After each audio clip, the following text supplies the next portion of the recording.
Jerry, I know a movie that you've seen that I think we've all seen.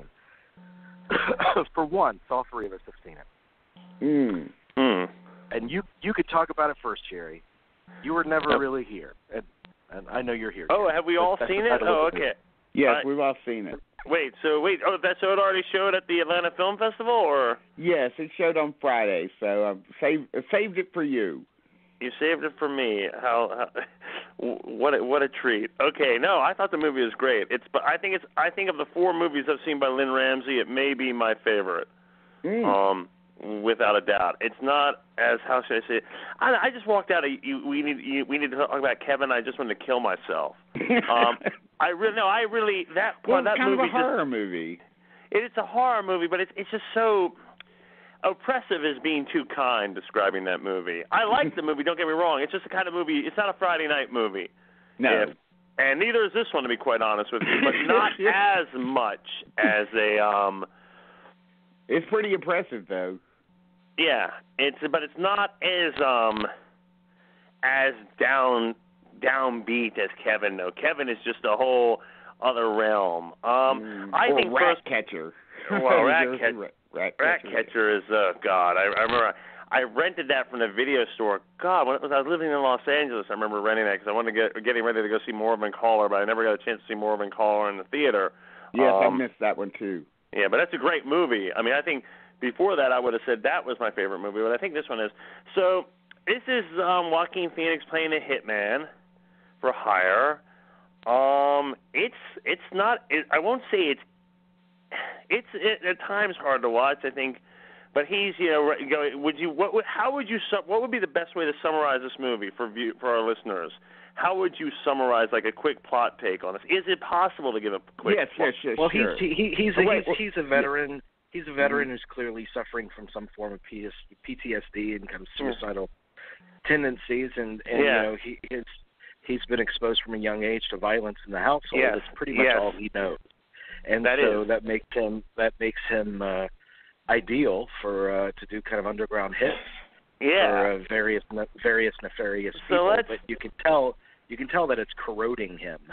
Oh, I wouldn't say. I'd say it's corroded him. That he has any faculty left at the time we meet him in the movie is a minor miracle. Because, I mean, he's got the work that he does, and his home life is horrible.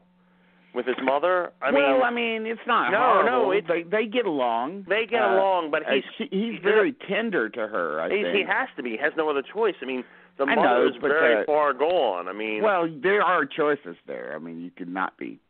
Yeah, but I mean, I think he recognizes too that she is a victim of violence as well. Yeah, she's a victim of violence, but she's also, I mean, she's got some issues there, and I understand it. I mean, that just happens when you get old. As you get older, it's just unavoidable. But I thought it was very funny that they're talking about Psycho. That was funny. That was hilarious. I was like, when he does the thing with the knife thing. I love that. That was great. And it was nice to see him actually have some moments of levity in the film. Yeah.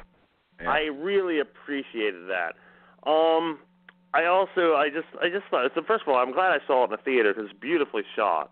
Oh my God! There's one scene, one beautiful horizon scene that's just like absolutely takes your breath away. Absolutely agree.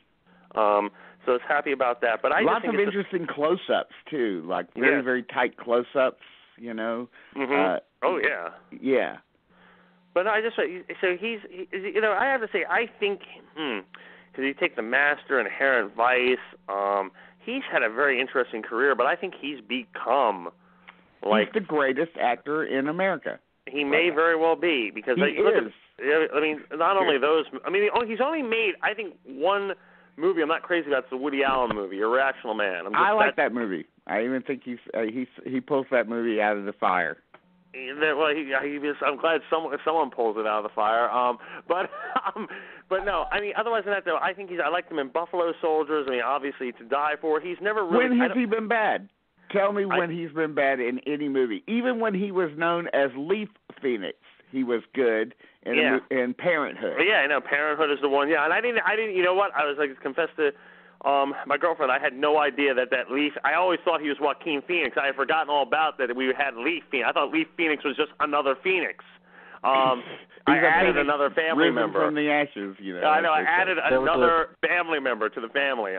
Leaf was a different season. Joaquin, as soon as he fell off the tree. But I got to tell you, what I also liked about the movie, or about his performance specifically, and we are so hung up, actors with physical personal trainers and being in top shape, and when he's a guy who looks like what a man looks like. When he, with those shots without his shirt on and everything, that's what a man looks. That was you don't see that in a lot of movies these days. Well, a lot of movies are kind of controlled by kind of wispy guys that don't look like, they might be cast in a role as a veteran, war veteran, but they don't really look like they've been through a war. They don't look damaged. They don't look muscular. They don't. But I thought that was a good touch, though. I thought that was great. And to have a major actor like that be able to do that, you don't see. You used to see that, by the way, a lot. You haven't seen that in the last 20 years. So I was really. That's something that really caught me off guard. You would never see Chris Evans or Matt Damon. Well, maybe Matt Damon, but a lot of these people, like a Chris Pratt or something, who train a lot and everything for certain parts. You don't get to see that often in a big movie like this. So I thought that's something that caught my eye too. But I thought it was a very well made movie and very very short too. Not a long movie at all. It's only 90 minutes. Yeah, it's like you miss if you step out. You will miss a lot, so I would recommend sitting still the whole time. It's like you would expect. You might expect that it's going to be something like The Professional, where he tries to save this girl and she kind of melts his heart and that kind of thing. They don't go that way. You really would. You really would. But Lynne Ramsey is not that. You're not getting that. No. So I mean, the movie is a lot more opaque than that. Even the movie is brutal and yet not graphic, because much of the violence occurs off screen or obstructed. Oh yeah. Really interestingly, over closed captioned or closed circuit television, or in strangely edited sort of sequences, with source music from the 50s playing in the background and stuff, and very very unique. But you think that the middle of the movie is going to be where it ends, you know what I mean? And it goes further, and there's a lot more to the story than what you were predicting it will be. This is not a predictable movie. It's got a Johnny Greenwood score. The score is something else. Johnny Greenwood's score is once again, and what I like about it sounds nothing like his other scores. That first and foremost I like about it a lot. But it's a great score. It's a really good score. Electronic stuff in it, and then we played it at the end of last week's show. But I really did like it. I really did appreciate it. So, but for me, just for personal taste, Kevin still comes out on top, because I appreciate the unanswerable things about. You talk about Kevin. It's not I hate Kevin. It's just it's not the kind of movie I want to sit through again. I guess that's what I think. You're not going to put it on a Saturday night to cheer you up. Yeah, it's not. But don't get me wrong. There's something very perfect about that movie. It is. I mean, there's also I find actually I think the scenes of her in the present, Tilda Swinton in the present of the story, especially where she works and everything, just how much the collateral damage of something like that, what it does to a family, what it does to people. You feel for her in that scene, especially the party scene at the office where she works. You feel just so much for her. And even for John C. Reilly in the movie, who is not painted as a villain at all or in any way. So it's that movie, is kind of in the pantheon of like Rosemary's Baby and so forth, like kind of unimaginable sort of evil that is embodied in a form that we're not used to characterizing in that way. Right, yeah. No, absolutely. That's a good description of it. Yeah. I mean, for me, it's about the kind of what part of your children are you?